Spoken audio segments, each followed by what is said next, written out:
Está no ar mais um Uniban Discute. O nosso assunto de hoje são as novas tecnologias na comunicação. Nosso convidado é o engenheiro de TV e professor do Instituto de Comunicação e Artes da Uniban, Reinaldo Leite. Tudo bem, Reinaldo? Tudo bem, Fernando. Reinaldo Leite Júnior é engenheiro eletrônico especialista em televisão e mídia digital pela Universidade da Califórnia, Los Angeles. É professor do curso de Rádio e TV da Uniban, nas disciplinas Produção e Pós-Produção em TV. Professor do curso de Comunicação e Artes do Senac São Paulo. Atuou na Rede Globo de televisão e Globosat, diretor de filmes institucionais e publicitários.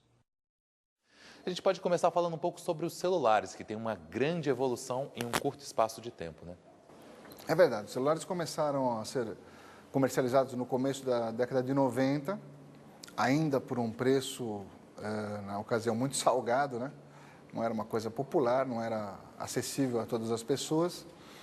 E o que a gente pode observar desta época, do início dos anos 90 para cá, é que o celular ele acabou incorporando outros serviços e possibilidades, né? Por exemplo, o celular começou com a função de telefone, né? Você conseguia utilizar como telefone, era fantástico por causa da mobilidade. Hoje no celular você assiste televisão, você ouve rádio, você armazena músicas, você armazena dados, né? Trabalhos de faculdade ou informações do seu próprio trabalho. Eu acho que o celular ele segue uma tendência sempre da diminuição, ou seja, né? O fato de ele já ter nascido com a característica principal, que é a portabilidade, é interessante porque ele agrega outros serviços, né, ou possibilidades que seguem a tendência tecnológica, que é sempre o diminuir o tamanho. Ao mesmo tempo que ele se tornou, para mim, um produto descartável, porque uma coisa que a gente não pode deixar de falar é a questão da obsolescência.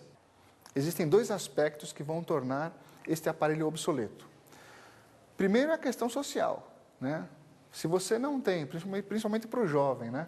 Se você não tem um celular atualizado, você não está na moda, socialmente você está excluído. E tem a questão também de chegar a um determinado ponto em que ele não vai servir mais para você, né? E você tem, por exemplo, um celular que armazena 1 GB de informação, esse 1 GB, logo logo ele vai se tornar nada. Então você vai precisar de mais espaço, então você vai trocar o celular. Ou, na melhor das hipóteses, você vai trocar o seu cartão de armazenamento, né? O celular hoje ele é uma grande caixa de soluções, né? Antigamente você tinha no seu trabalho uma mesa com papel, com caneta, com régua, com blocos. Hoje você tem tudo no celular, né? Quer dizer,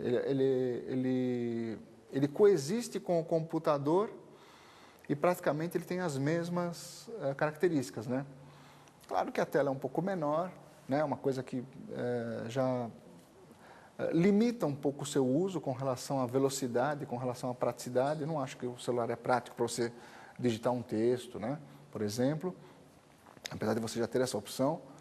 Mas o que eu acho interessante realmente é a portabilidade, ou seja, você consegue trabalhar mais, né? Na verdade, hoje nós trabalhamos mais em função, né, dessa possibilidade. A qualidade é discutível, mas eu acho que a grande sacada disso é você ter no bolso múltiplas opções de escolha. Muitas pessoas, principalmente os jovens, utilizam o celular para os mais diversos fins, menos para ligar, porque a maioria das vezes eles se comunicam pelo SMS, pelas mensagens, que fica mais barato e mais prático, né? Você sabe que essa é uma questão que às vezes me preocupa, né? Eu percebo hoje, obviamente não todos, não dá para generalizar, mas o jovem, eu acho que ele utiliza mal a tecnologia, né? Obviamente não todos, mas eu acho que uma grande parte utiliza mal a tecnologia.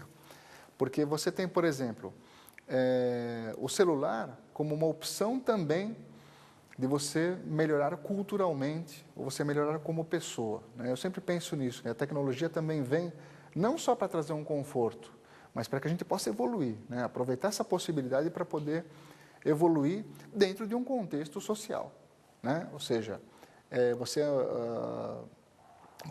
estar antenado com o que está acontecendo no mundo, o que está acontecendo no seu bairro, o que está acontecendo no seu país, né? Eu acho que isso é essencial hoje em dia, né? Agora, eu percebo os alunos usando a tecnologia, às vezes de uma forma equivocada, né? Por exemplo, nos laboratórios da Uniban, que são super bem equipados, você tem, obviamente, internet, e nas minhas aulas eu peço para cortar a internet, né? Libero só quando realmente eu acho necessário para fazer uma pesquisa. Se eu deixar a internet ligada, os alunos eles vão em sites de fofoca, eles vão procurar o bate-papo, vão procurar o Orkut, vão procurar se colocar numa situação que é totalmente fora de foco do nosso propósito da aula. Então, eu sempre brinco muito com os colegas professores e digo que não dá para competir com a internet, né? A gente não consegue competir com a internet. Então, uma grande parte faz um mau uso da internet. Professor, você acha que essa maneira abreviada de escrever, tanto na internet quanto nos SMS, dificulta e piora a qualidade da escrita do aluno? Eu não acho legal isso, porque eu percebo que hoje, de uma forma geral, independente de universidade, eu acho que as pessoas, elas perderam o hábito de escrever. O teclar, desta forma, eu não acho que é uma atitude legal, né? Primeiro porque eu acho que o jovem, ele lê muito menos do que nós líamos antigamente. Até porque hoje você tem uma diversidade tão grande de possibilidades tecnológicas que o aluno ele acaba, simplesmente ele não lê, né? Ele não pega um bom livro, ele vai ler outras coisas quando lê. E eu sempre digo que se você não lê, você não sabe escrever, né?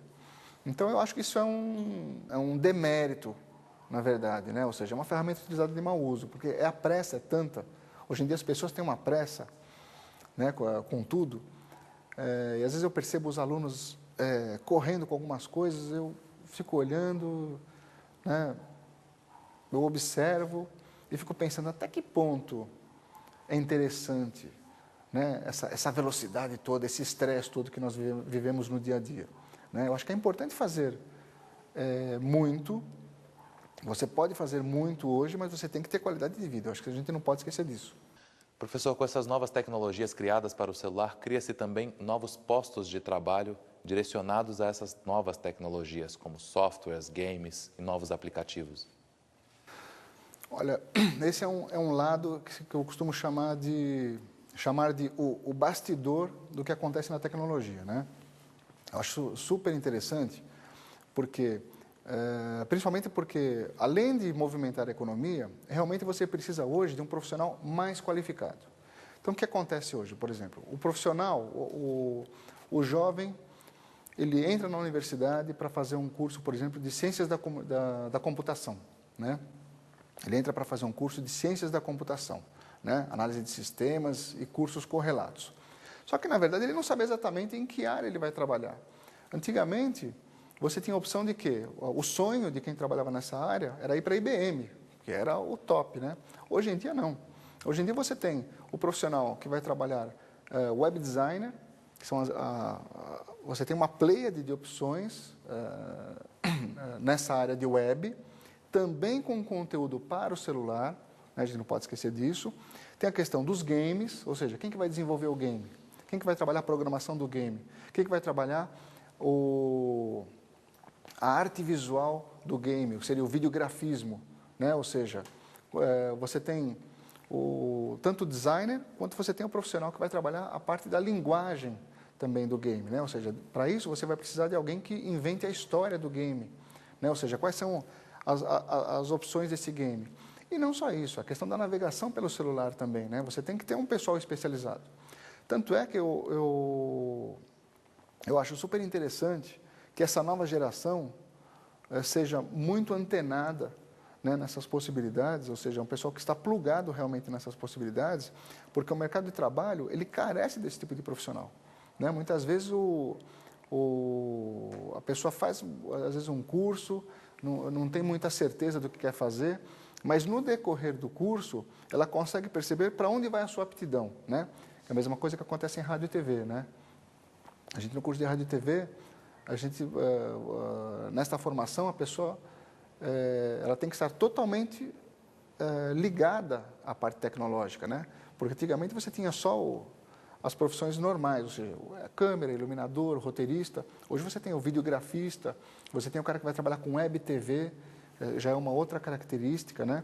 E o web TV que eu digo, não só pelo computador, mas principalmente também pelo celular. Ou seja, é um outro formato, é uma outra característica, onde o aluno precisa ter a especialização, ele precisa ter o conhecimento específico, né? Sem contar também os engenheiros que utilizam, obviamente, das ferramentas para desenvolvimento desses produtos. Professor, a gente vai para o intervalo e daqui a pouquinho continua o nosso bate-papo. O Uniban Discute volta já já.